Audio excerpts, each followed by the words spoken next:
Boa noite, gente. Só resolver um outro problema aqui, já conversamos.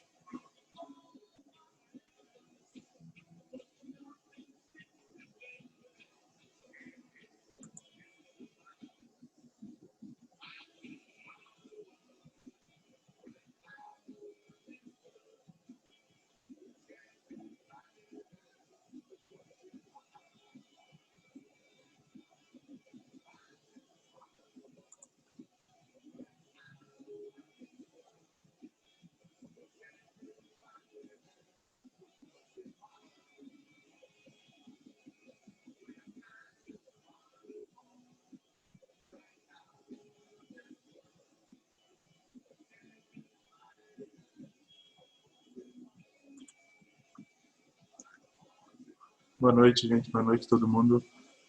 É só acabar de resolver uma coisa aqui, a gente já começa, tá? E eu vou tirar a música também, não sei se vocês estão ouvindo, tá? É só que para eu aguentar o que eu estou resolvendo, eu preciso ouvir música, né?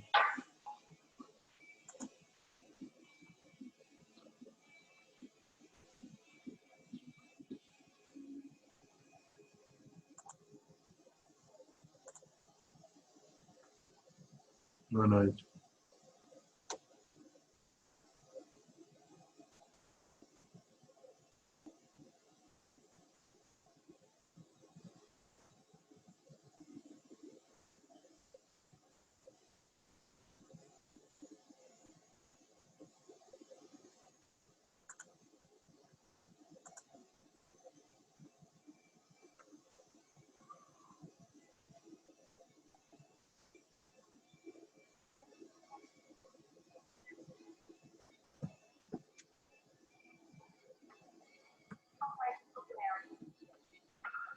Acredito que não, ela vai ficar Frederico, tudo bem?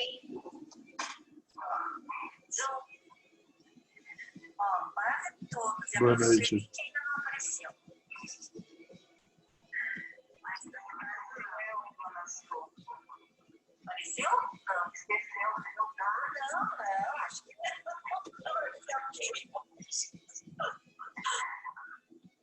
Mas acho que ela vai estar. Mais 2 minutinhos para dar aqueles 5 minutinhos, né? E aí a gente já começa a dar um bate-papo.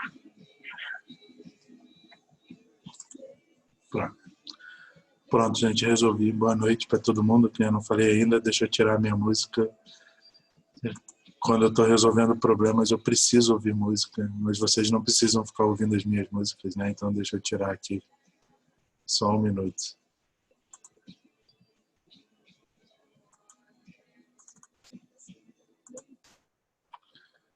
Pronto.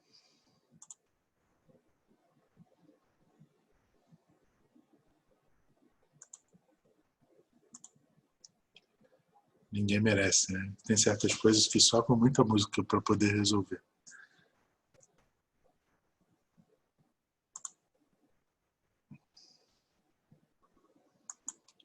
Todo mundo ouvindo bem? Sim, prof. Que bom.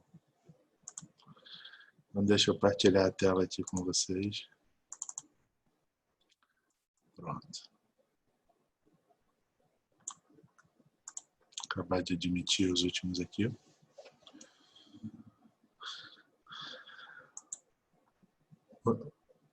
Então, boa noite para quem ainda não dei boa noite. Espero que todo mundo esteja bem, que tudo esteja bem com vocês. Tudo bem da semana passada para agora? Alguém quer comentar alguma coisa que não tenha ficado claro? Tudo perfeito.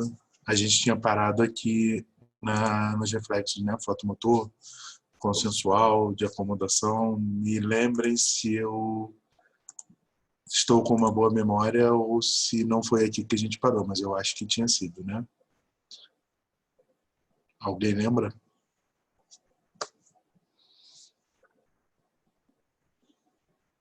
Se era nos reflexos. Eu acho que eu tinha parado nos reflexos. Por favor, alguém me lembre aí, se alguém tem uma memória boa. Porque a minha já foi para o espaço há muito tempo, né, nessa quarentena. Vamos, gente, ninguém lembra onde eu estava, mas eu acho que era nos reflexos, né? Cara, né? Obrigado, Maia. Salvando minha vida. Para vocês terem uma ideia, eu moro um pouquinho longe do centro da cidade. Como é que eu posso dizer que alguma coisa em Pato Branco seja longe, mas vamos dizer assim, uns 4 quarteirões, e para eu conseguir resolver um problema no banco essa semana eu tive que ir 3 vezes. A primeira vez eu esqueci os cartões, a segunda eu esqueci a senha, porque era para minha esposa, eu voltei em casa e voltava em casa, a memória não está sendo meu forte. Acho que eu estou precisando consultar um neuro para avaliar.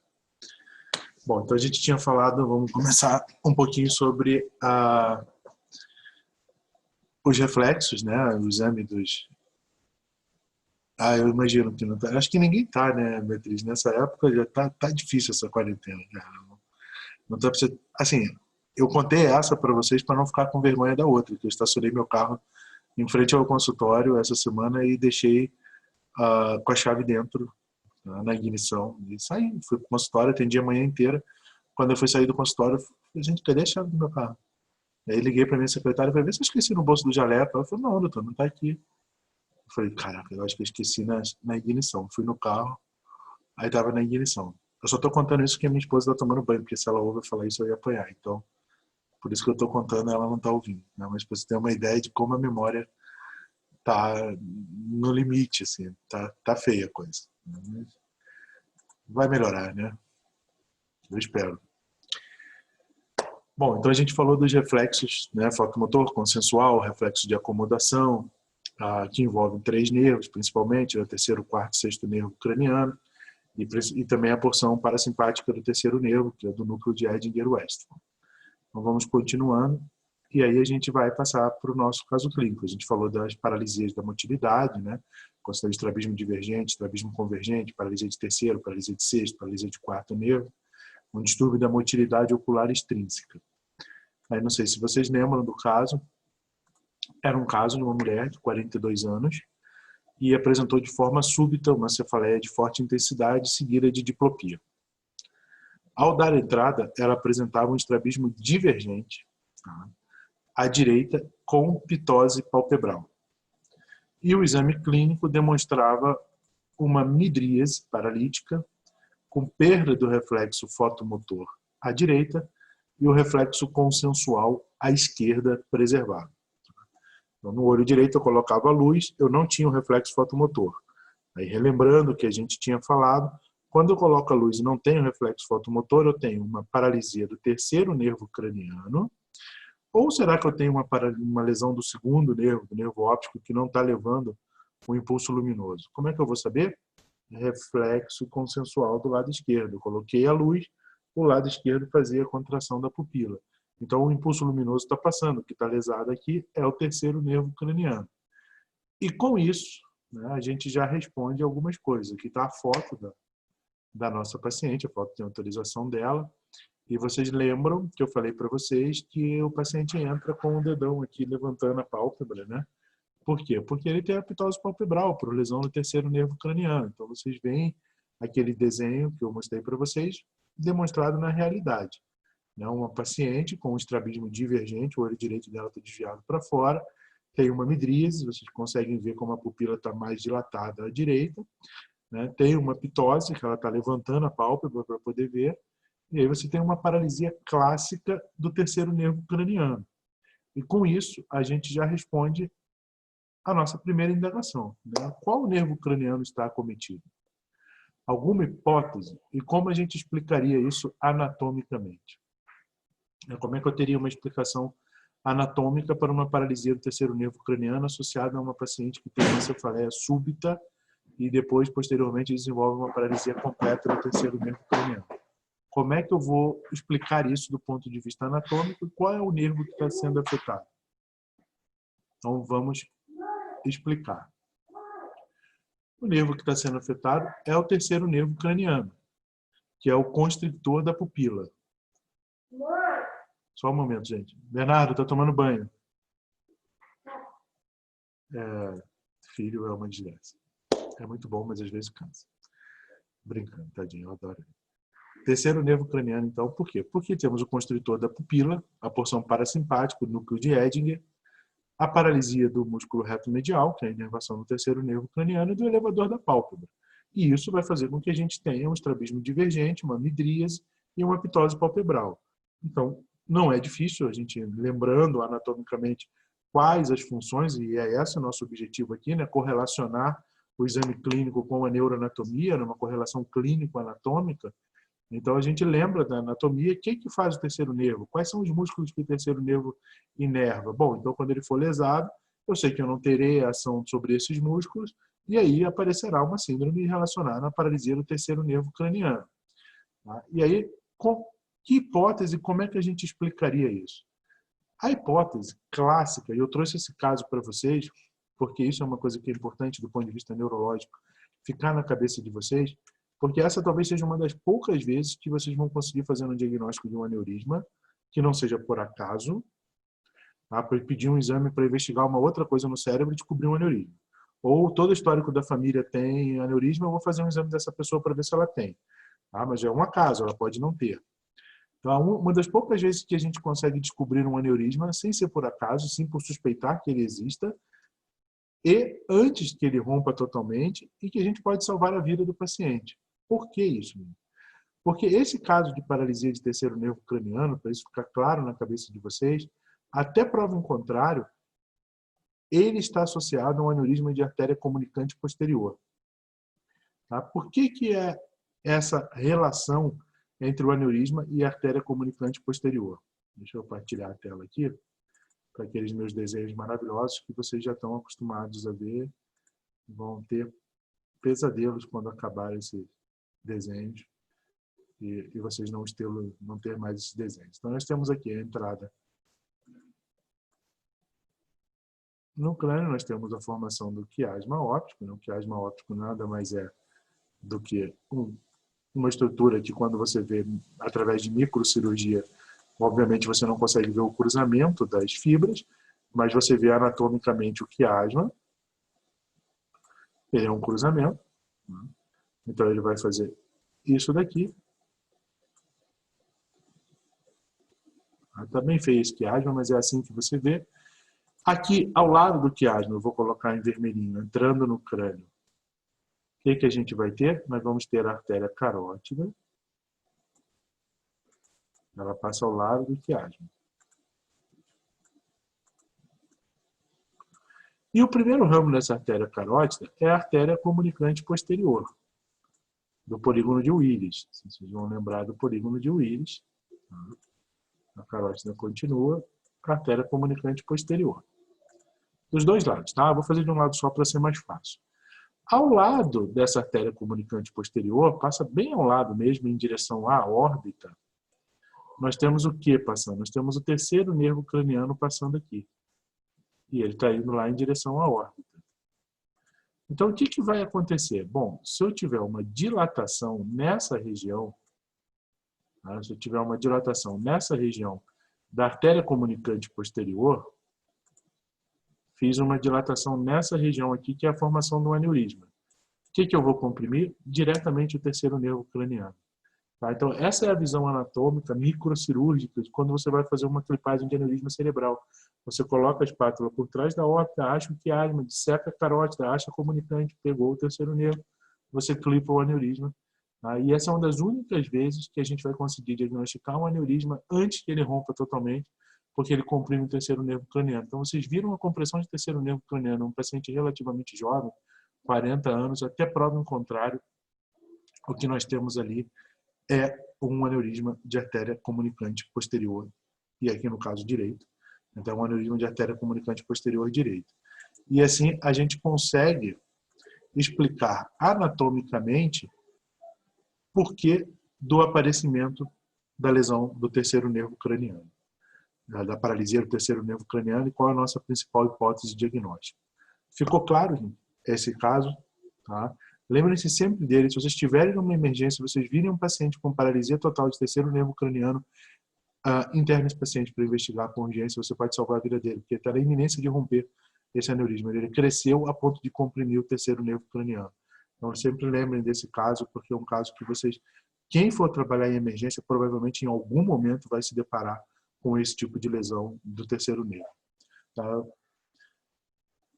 Bom, além da exploração, então, da motilidade ocular, o que é importante também que a gente explore com os nervos cranianos, que é sobre o que a gente está falando agora, né? A mastigação. Como é que a gente explora a mastigação? Com os reflexos da mandíbula. Que reflexo? Principalmente o reflexo mandibular ou reflexo massetério, que envolve a percussão do mento. Você normalmente coloca, interpõe o dedo do examinador e vem com o martelinho e percute o mento, e você vai ver o paciente com a boca entreaberta, ele vai fechar a boca. Tá? É o reflexo massetérico. Ele é muito visto, a gente consegue ver bem em pacientes que estão em coma. Tá? Pacientes que estão em coma, você consegue ver esse reflexo. Pacientes que estão acordados é mais difícil. Ele trava o reflexo, você não consegue fazer o reflexo de maneira adequada. Mas não é difícil que você consiga num paciente comatoso. Tá? E o reflexo do masseter, né, que a gente sabe qual é a inervação do masseter. Masseter, pterigoideu e temporal. São músculos, né, inervados pela porção motora do trigêmeo. Porque examinar a porção sensitiva do trigêmeo é muito fácil, mas a porção motora não é tão simples assim. Então, a gente consegue, no exame da mastigação e dos reflexos massetéricos, investigar a integridade total do nervo trigeminal. E muitas vezes, se você fica em dúvida se o paciente tem ou não tem uma lesão trigeminal, quando você faz a avaliação da mastigação, até o tamanho do músculo temporal, você vê uma atrofia, etc., você suspeita que realmente tenha uma lesão do músculo trigêmeo. Cuidado quando forem fazer o reflexo massetérico, eu tenho péssimas lembranças dele, caiu da minha prova prática de neurologia quando eu era acadêmico. A gente fazia a prova em dupla, né, nós e um colega, para não ficar perturbando os pacientes, e caiu para o meu colega, que era uma pessoa pequena, tinha quase 2 metros de altura, né, o apelido dele era Tony Tornado, os mais velhos que sabem quem é o Tony Tornado. Se não sabe, dê uma olhada na internet, e pediram para ele fazer o reflexo massetérico em mim, era uma pessoa que, sem preconceito nenhum, queria fazer ortopedia, então você imagina, ele fez ortopedia, você imagina a delicadeza do colega. Ele colocou o dedo e a mão dele tremia tanto com o martelo que eu falei, ele vai errar. Não deu outra, ele acertou meu lábio. Imagina você ter o lábio cortado no meio da prova. Assim. O professor ficou com tanta pena de mim que ele me deu uma nota boa. Ele sabia que eu gostava de neuro e queria fazer, mas as lembranças não são boas. Então, cuidado quando forem fazer o reflexo massetério. A anatomofisiologia, tá, desse reflexo, principalmente em pacientes comatosos, para a gente ver a integridade do quinto nervo. E qual é a importância de ver a integridade do quinto nervo? Você está estudando um nervo que vai até a face e sai lá da ponte. Então, você está estudando até a integridade da ponte de todas as vias trigeminais. Os músculos da mastigação, então, eles são inervados pela raiz motora do nervo trigêmeo. O núcleo dessa raiz motora está lá na ponte. Então, você está fazendo um reflexo para avaliar a integridade de vias pontinas. Porque para a questão de morte cerebral, se os pacientes têm reflexo de tronco, uma questão de prognóstico, isso influencia muito. E vai receber fibras do fascículo córtico nuclear, que é o primeiro neurônio motor que vai para os núcleos, né, motores dos nervos cranianos, como a gente viu na aula passada. Também recebe estímulo dos núcleos mesencefálicos do trigêmeo, onde vão chegar os impulsos proprioceptivos do músculo mastigatório. E essa conexão é a base do reflexo mandibular. Então, quando você estende o músculo, que você hiperestende o masseter, essa informação vai até o mesencéfalo, passa do mesencéfalo para a ponte, passa da ponte de volta no núcleo do motor do nervo trigêmeo e faz o reflexo de fechar a mandíbula, o reflexo massetérico. Então, a gente estudou mesencéfalo, integridade de vias mesencefálico-pontinas e o reflexo de volta, a integridade da porção motora do nervo trigêmeo. Num exame super simples, feito à beira de leito, se o paciente está em coma, você não precisa nem ter um martelo para fazer, é que é mais bonitinho quando você faz com o martelo, né? Mas você pode fazer com o dedo mesmo, não tem problema nenhum. Qualquer reflexo pode ser feito com o dedo, só não é bonito, ainda mais hoje em dia, né? Tocar um paciente é um problema, então você está de luva, ou depois passa bastante álcool na mão, é mais bonito com o martelinho, passa álcool no martelo depois. Mas você tem um estudo de integridade de mesencéfalo e ponte, isso é extremamente importante no prognóstico do seu paciente. O paciente que perdeu o mesencéfalo, perdeu a ponte, esse paciente vai vir a óbito. Dificilmente esse paciente vai conseguir se manter vivo com lesões tão graves assim. Opa. Deixa eu voltar aqui. Oi, tá difícil aí. Isso. Então, uma lesão da parte motora do trigêmeo vai determinar, então, a paralisia da musculatura da mastigação homolateral, ou ipsilateral. Tá? A lesão da via córtico-nuclear determina uma paresia, não uma plegia total. Quando você tem uma plegia total, né, paralisia, uma lesão da parte motora, vai dar toda uma plegia dessa musculatura massetérica, temporal, etc. Tem atrofia importante, tem uma paralisia total de reflexo. Agora, se você tem uma lesão da via córtico-nuclear, ou seja, a lesão está acima do núcleo do nervo, normalmente você não tem perda total, você tem só um déficit de força pequeno. E aí você tem, porque a representação cortical é bilateral, então você já localiza essa lesão acima da ponte, acima do mesencéfalo. Por exemplo, eu tenho uma paralisia da mastigação do lado direito. Eu suspeito que isso seja um acidente vascular. O paciente fez subitamente a paralisia da mastigação, abriu a boca, ficou a boca aberta, tem diminuição do reflexo. Eu vou examinar, é totalmente abolido o reflexo. Você não tem nenhum tipo de força para a musculatura da mastigação. Provavelmente eu localizo essa lesão isquêmica, ou essa lesão, lá no núcleo da ponte. Agora, se eu tenho apenas uma diminuição, o reflexo é feito, mas é um pouco mais lento, mas tem movimento, eu já localizo essa lesão no córtex. Já não acho que seja uma lesão de tronco, já acho que seja uma lesão do córtex. Isso muda profundamente o prognóstico do paciente. Nos pacientes que têm tetra-hiperreflexia, ou seja, um reflexo mentoniano normal, significa normalmente que a lesão está abaixo do núcleo motor do trigêmeo. O que é isso? Fui lá, peguei um paciente que está com hiperreflexia, sinal de lesão do córtico espinhal, né, sinal de lesão do primeiro neurônio motor. Todos os reflexos dele, bicipital, tricipital, estilo radial, patelar, aquileu, todos aumentados. Vou fazer o reflexo massetérico. Não está aumentado, essa lesão só pode estar da ponte para baixo, porque não pegou o reflexo do trigêmeo. Para pegar o reflexo do trigêmeo, a lesão teria que estar acima da ponte, pegando o feixe córtico nuclear. Não está. Está abaixo da ponte porque esse núcleo foi preservado. Ficou claro isso para vocês, né? Como uma coisa simples, na beira de leito, por exemplo, no exame clínico, você localiza a lesão. E por que é tão importante para o neuro localizar a lesão? Para você não ver aquelas coisas absurdas que eu quero uma ressonância. De onde? Do neuroeixo. Não é uma ressonância do neuroeixo. Você localiza a lesão. Peraí, eu tenho um paciente que está com hiperreflexia, tetra-hiperreflexia. O reflexo massetérico também está aumentado? Tá. Então a lesão é acima da ponte. O reflexo massetérico não está aumentado? Está normal? Então a lesão só pode ser da ponte para baixo. Ficou claro isso? Tá? Se não ficar claro, por favor, interrompam, perguntem de novo, eu respondo, a gente volta a conversar. Tá? Mímica facial. É um outro exame extremamente importante para a gente fazer. Como é que a gente examina a mímica facial? Aqui já estou falando do sétimo nervo craniano. Né? Nós podemos, num paciente em coma, por exemplo, examinar a simetria facial, se os movimentos da face são simétricos.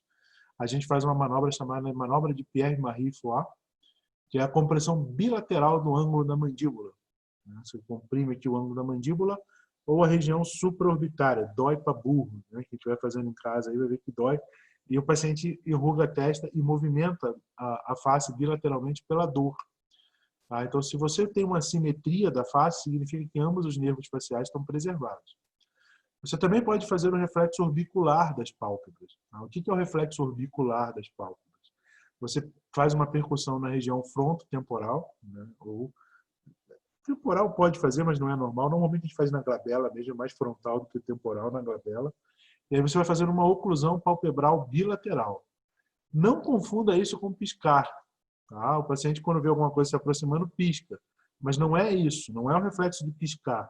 Você vai se colocar atrás do paciente, você vai vir por trás do paciente e vai vir com o martelo, muitas vezes sem ele ver, é que ele está olhando para baixo e você vai bater na testa. Tá? Quando você bate na testa, você faz o reflexo de fechar os olhos. Então você faz uma oclusão da pálpebra, porque o nervo facial também está envolvido no elevador da pálpebra. Então você faz um reflexo, o nervo facial está envolvido no músculo que fecha a pálpebra. Então você faz um reflexo em que o paciente faz o piscamento da face. Então não é piscar somente, tá? Se aproximar alguma coisa, você pisca, ou o paciente está vendo. A técnica é você vem por detrás do paciente, manda ele olhar para baixo e percute a glabela do paciente, que ele vai piscar os olhos por inervação do facial. Isso é um reflexo que se esgota, tá? É um reflexo nociceptivo. Então, você começou a bater muitas vezes, ele vai parar de fazer, mas a primeira vez ele sempre faz. Tá? Essa é a posição correta. Então, por detrás do paciente, o paciente olhando para baixo, você vai ver o reflexo de piscar os olhos.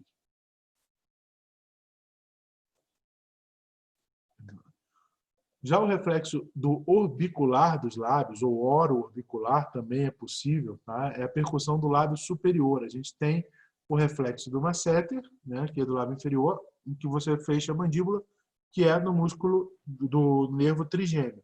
Mas você tem o reflexo orbicular dos lábios. Você percute o lábio superior, tá? E você vai ter uma protrusão, como se fosse dar um beijinho. O paciente vai dar um beijo. Isso normalmente é um reflexo primitivo. Um reflexo primitivo como, por exemplo, preensão, né? Quando você passa a mão na mão do neném, o neném segura. Se você passar alguma coisa no lábio do neném, ele vai fazer um movimento de como se fosse dar um beijo para sugar. Isso é um reflexo primitivo. Até os 2 anos de idade é normal aparecer, depois é normal desaparecerem esses reflexos, a não ser que você tenha um processo patológico. Quando esses reflexos voltam em adulto, normalmente é sinal de uma doença degenerativa do cérebro. Está havendo uma lesão grave, normalmente lesão frontal grave, uma demência frontal, e aí você volta a ter reflexos primitivos, né? Os reflexos que haviam sido perdidos. Anatomofisiologia, então, da mímica facial. A mímica facial ela é produzida pelos músculos da face, né? Que são inervados pelo nervo facial. Eu já disse para vocês que neuro não tem a mínima capacidade criativa, né? Os nomes são muito evidentes. O núcleo do nervo facial é na ponte. Na verdade, são 2 subnúcleos. O superior, são fibras córtico-nucleares ipsilateral e do lado oposto, e inferiores, que são fibras do feixe córtico-nuclear apenas para o lado oposto. Esse lado oposto aqui me refiro à face. Tá? E isso aqui é extremamente importante. Nós temos 2 núcleos do facial, o superior e o inferior bilateralmente. O núcleo superior ele tem uma inervação bilateral, enquanto que o núcleo inferior ele vai apenas para o lado oposto. Tá? Ele recebe fibras do lado oposto.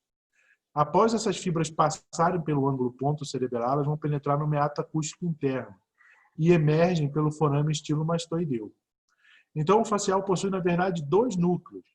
O núcleo superior, que inerva ipsilateralmente o rosto, e também inerva do lado oposto, a parte superior, responsável pelo terço superior da face. E o núcleo inferior, que inerva apenas ipsilateral a porção dos 2 terços inferiores da face.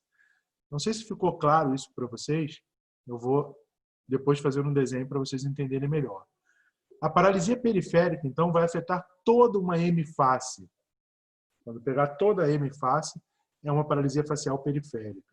Enquanto que a central, lá no núcleo córtico nuclear, vai pegar apenas os 2 terços inferiores da face. E isso eu vou explicar depois por quê, e aí por isso é importante o caso clínico. Isso aqui é muito comum de ser visto em emergência. Então, a atividade reflexa dos músculos faciais, ela pode ser estudada através dos reflexos, então, orbicular das pálpebras, corneano, orbicular dos lábios. Ou a paralisia da motilidade, da mímica facial.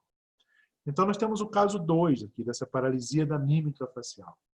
E o paciente, quando despertou, tá, ele percebeu que havia uma paralisia da hemiface esquerda, desde a fronte até o mento. E no exame ele apresentava uma coisa chamada lagoftalmia. O que é lagoftalmia? Ele tentava fechar o olho e o olho ficava aberto, como se ele estivesse piscando. Além disso, ele tinha um desvio da rima labial para a direita. Esse é o nosso caso clínico. E aí, quando a gente tem esse caso clínico, a gente pergunta qual foi o nervo afetado? É uma lesão central ou uma lesão periférica? E como é que a gente chega a essa conclusão? Faltou um ponto de interrogação aqui. Bom, como é que nós chegamos a essa conclusão, então? Vamos lá, voltar para o nosso desenho, para a nossa tela. Ah, não, você, que você está muito feio já. Eu quero tirar, deixa eu apagar isso aqui. Desculpa que eu... Mais enrolado do que o professor de vocês com tecnologia, impossível. Eu só quero apagar aqui. Então, o que nós vamos ver? Nós temos o nervo facial, então. Tá? Nós temos lá O núcleo do nervo facial, o núcleo superior do nervo facial, ele é bilateral, lá localizado lá na ponte. E nós temos o núcleo inferior. São dois núcleos do nervo facial. Aqui os dois núcleos do nervo facial. E aí eu tenho aqui, com muita imaginação de vocês, imaginem que isso aqui é o rosto do meu paciente. Tá?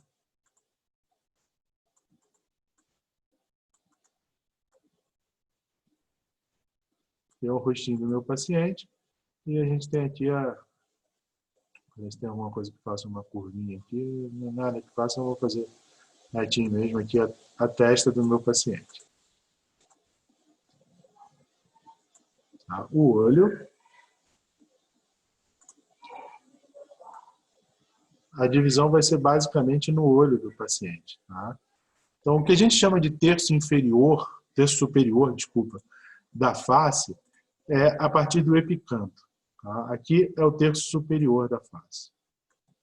A partir do epicanto e para baixo do epicanto, os dois terços inferiores da face. Não sei se está dando para vocês visualizarem o que eu estou falando. Tá? Então, a gente falou o quê? Que a raiz superior, ela vai emitir ramos bilaterais, a inervação é bilateral, dos dois lados.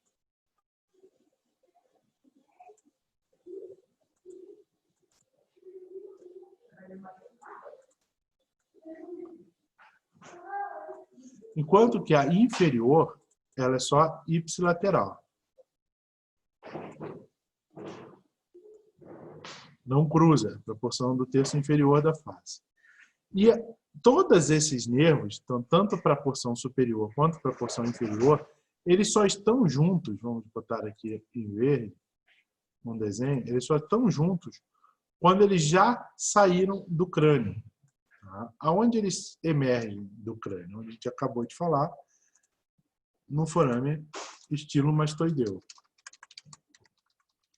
Então, só a partir do momento que eles já penetraram na mastoide pelo forame estilomastoideu, é que todas essas fibras estão juntas. Então, para você ter uma lesão que pega toda uma M-face, em azul aqui, essa é a minha lesão, pegou toda a M-face, que é o caso do nosso paciente, à esquerda, essa lesão só pode estar localizada fora do crânio, uma lesão periférica, porque se fosse uma lesão central, tá? Se ela pegou uma lesão central, como a inervação superior é bilateral, se eu pegar o central desse lado, eu vou continuar tendo inervação da minha testa. Eu vou perder apenas a porção dos dois terços inferiores da face. Eu não vou perder do terço superior. Eu só consigo perder de toda uma M-face quando eu já peguei periférica, quando essas fibras se juntam já no forame estilomastoideu para fazer a saída do crânio. Ficou claro isso, gente, para vocês? Deu para entender o porquê é importante a gente conhecer anatomicamente, como a anatomia se reflete na clínica do paciente? O diagnóstico está na cara, como a gente costuma dizer. Né? Você olha para a face do paciente, pegou toda a M-face. O que o paciente tem uma paralisia de toda a M-face? O que o paciente faz? Fica desesperado, vai ao pronto-socorro achando que teve um acidente muscular, está tendo um derrame. Quando você vê que é toda a M-face paralisada, você já sabe que isso não pode ser dentro do cérebro. Isso só pode ser da mastoide para fora. Porque anatomicamente é impossível. A inervação do terço superior é bilateral. Se eu peguei lá no núcleo, eu tenho a inervação do outro lado vindo. Então, eu mantenho o movimento da minha testa e perco só o movimento dos dois terços inferiores da face. Agora, se eu peguei toda uma M-face, significa que é uma lesão fora do sistema nervoso central, ou seja, não é um acidente vascular, não é um tumor no tronco, não é nada disso. O que não quer dizer que não possa ser grave, tá? Você pode ter uma mastoidite, que está quase fazendo uma meningite, uma infecção grave, fazendo uma paralisia facial periférica, mas na grande maioria das vezes a paralisia facial periférica é benigna, assusta o paciente, ele chega no pronto-socorro e você fica tranquilo. E o que a gente mais vê no consultório é que o paciente foi atendido no pronto-socorro e já vem com a tomografia que foi feita para ver o cérebro. Precisa fazer? Não. Porque se a paralisia é periférica, você sabe que a lesão não é intracraniana, não pode estar no tronco. só pode estar do forame estilomastoideu para fora. Eu sei que você suspeita de uma mastoidite ou de um tumor no conduto auditivo, aí você pode fazer uma tomografia. Mas fora isso, para ver o encéfalo, não há justificativa anatomoclínica para que você faça isso. Deu para entender, gente? Não, eu não vejo vocês, não me deixem desesperado achando que vocês não entenderam. Tá? Então alguém pelo menos faz um joinha aí na tela para eu poder ver que vocês entenderam isso. Tá? Deu para entender, né, Marina? Que bom. Isso, obrigado. Vocês estão assistindo aula juntas, né? Quantas pessoas têm isso? Está aglomerando na pandemia. Eu estou vendo, tem muita gente junto aí. Que bom. Queria estar aí com vocês. Se tiver bolo de maçã, mais ainda. Então vamos continuar. Deixa eu partilhar a tela de novo aqui com vocês. Pronto. Opa. Então a pergunta do nosso segundo caso clínico, né? Qual nervo foi afetado? Bom, nós afetamos o nervo facial. Tá? É uma lesão central ou é uma lesão periférica? É uma lesão periférica. Por quê? Porque pegou toda a hemiface do paciente. E como é que a gente chega a essa conclusão? Porque a gente já conhece a anatomia. Nós acabamos de fazer uma revisão curta da anatomia, dizendo que a porção central, né, o núcleo do nervo facial, ele na verdade são dois núcleos, o superior e o inferior. O núcleo superior faz uma inervação bilateral, enquanto o núcleo inferior apenas os 2/3 inferiores da face. E essas fibras só se juntam todas quando elas já saíram do crânio, então no forame estilomastoideu. Então, para que eu tenha uma paralisia de toda a hemiface, eu só posso ter isso quando eu tenho uma lesão periférica. Eu não posso ter isso quando eu tenho uma lesão central. E por que eu escolhi esses dois casos, gente? Porque, assim, de nervos cranianos, o que vocês mais vão ver é a paralisia de nervo facial. A paralisia de nervo facial, disparadamente, é o que vocês mais vão ver quem não for neuro. A segunda mais comum é a paralisia de terceiro nervo craniano por aneurisma. Tão comum quanto é a paralisia de sexto nervo craniano por hipertensão intracraniana. Então, esses três nervos, 90% dos acometimentos de nervos cranianos são dados a esses três nervos.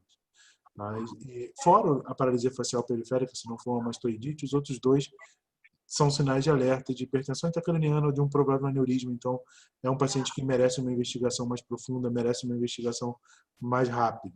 Paralisia facial, na grande maioria das vezes, é uma infecção viral.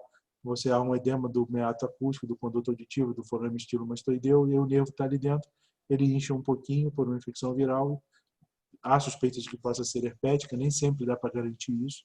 Tá? E aí você tem a paralisia facial periférica, e quando você vê toda uma hemiface envolvida, você já sabe que ela está localizada fora do crânio. Tá? Não tem como estar localizada dentro do crânio.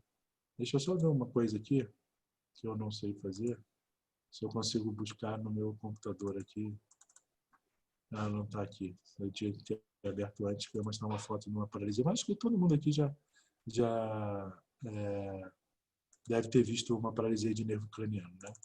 De sétimo nervo craniano. Mas eu me lembro que eu trago na próxima aula, eu mostro para vocês no paciente que eu tirei foto, para vocês relembrarem, para vocês poderem ver o que eu estou falando. Bom, ficou claro então esses nervos, os três principais, o que é uma paralisia de terceiro nervo, o que é uma paralisia de sexto nervo, o que é uma paralisia de sétimo nervo facial, periférica e central, e como que você identifica isso. Tá? E como é importante o exame da mastigação para você localizar se a lesão é acima ou abaixo da ponte. Esses eram nossos objetivos principais na disprocese. Aqui a gente não está, infelizmente, falando para todo mundo que quer fazer neuro. Eu sempre acho que todo mundo devia. Mas eu preciso que isso é uma coisa que vocês vão ver muito, muito em pronto-socorro. Em quem vai trabalhar em UTI, esse paciente está em coma, ele tem uma lesão de tronco, não tem. Os reflexos da mastigação podem te dizer isso. Então, essa paralisia facial, estou dando plantão lá na emergência, chega às 3 horas da manhã, um cara com o rosto paralisado, desesperado, está tendo um derrame. Não, isso é periférico, né? Isso não é central. Você pode ficar tranquilo. Não, chegou 10 da manhã, um paciente que falou, nada demais, estou enxergando duplo aqui, mas eu não estou conseguindo abrir o olho. Mas eu não estou nem com dor, então acho que não é nada, né, doutor? Não, é grave, pode ser um aneurisma de artéria comunicante posterior. Então, identifiquem esses casos, porque esses casos realmente têm uma importância muito grande. Tá? Tudo bem, então? E aí eu tenho um caso clínico já que eu vou deixar para próximos encontros nossos, né? Agora vai começar a complicar um pouco mais, nós vamos falar de funções superiores, de questão de memória, questão de linguagem, um pouco mais complexo. Então, uma paciente do sexo feminino, 56 anos, casada com ensino médio completo. Segunda acompanhante, deixa eu ver aqui que alguém está me perguntando alguma coisa aqui. Ah, sim, a pista de presença, né, Carol?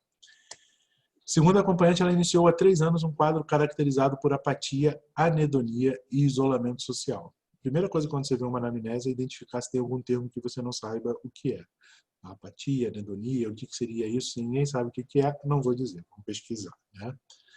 Procurou atendimento médico com um psiquiatra que atribuiu sintomas a um quadro depressivo. Então, ele iniciou o uso de amitriptilina, 50 mg por dia, contudo, com o início do tratamento, os familiares não notaram melhora. Há 2 anos, ela evoluiu com exacerbação dos sintomas quando passou a apresentar delírios persecutórios, confabulações, e saiu um A maiúsculo ali. O acompanhante notou também que a paciente tinha dificuldade em se expressar, na expressão verbal, em falar e em compreender algumas palavras. E aí ela veio procurar a ajuda do neuro. Uma coisa importante nesse caso, que eu sempre digo para vocês, é o seguinte: o colega deu um diagnóstico de depressão, parecia mesmo, e iniciou o tratamento com amitriptilina. Qual é a primeira suspeita que você teria que ter que alguma coisa não batia? Não melhorou. Quando você dá um diagnóstico e faz um tratamento adequado, não houve nenhuma melhora, não estou dizendo resolver o problema, mas pelo menos uma melhora, tem 2 possibilidades: ou o teu diagnóstico está errado, ou o teu tratamento está errado. Então você fez um diagnóstico, tratou certinho, não houve nada de alívio, de melhora. Opa, vamos rever esse diagnóstico, vamos ver o que está acontecendo, se tem mais coisas envolvidas. Então, esse é um caso clínico, basicamente, que é uma paciente que vem desenvolvendo alterações de humor e que evoluiu com alterações da fala, da linguagem, da expressão verbal. Tá? E aí tem um nome para isso, que eu não vou dar spoiler do nosso próximo encontro. Tá? Mas deem uma olhada nesse caso e comecem a raciocinar em cima dele. Então, o que é importante a gente saber desse caso? Qual o diagnóstico clínico? E como é que a gente explicaria as alterações da fala? Por que esse paciente tem alterações da fala? Por que se manifestou dessa forma? Como eu explico essa alteração do ponto de vista anatômico, juntando com a clínica e com o exame da linguagem que a gente vai aprender a fazer no próximo encontro? Tudo bem? Hoje era só para a gente terminar os pares cranianos, que tinham começado na outra vez, né?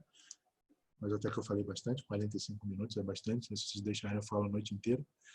Então, se está tudo compreendido, ficou claro para vocês esses 3, tem bolo de maçã, comeram metade. Pode, amanhã não. Quarta-feira eu tenho que ir em Beltrão para o concurso, né? Mas não vai durar até quarta-feira pelo jeito, né? Não vai ter jeito. Né? Então, se está bem claro para vocês, tá? Os nervos cranianos, não se preocupem, talvez vocês vão dar uma relida, alguma dúvida vai surgir, então na próxima vez que vocês me perguntam, a gente retira alguma dúvida antes de continuar em frente. Está chegando ao fim, né? A gente vai falar agora sobre funções superiores, depois o exame do paciente em coma, e aí acabaram os nossos encontros, felizmente ou infelizmente. Para mim, infelizmente, eu posso estar aqui com vocês. Tudo claro, então, gente? Perfeito? Respondam a lista de presença aí da Carol. Se ninguém tem nenhuma dúvida, espero que tenha ficado bem claro para vocês. Boa noite, Maia. E, como eu disse, surgindo alguma dúvida, por favor, avisem. E não se desesperem da próxima vez que vocês virem uma paralisia facial. Tá? Já vão saber identificar que é central e periférica. Não precisa se desesperar. E principalmente o terceiro nervo craniano. Tá? Não esqueçam dessa avaliação, que isso é importante. Eu que agradeço, gente. Boa noite para vocês. Até semana que vem. Tá? Beijinho. Tchau, meninas.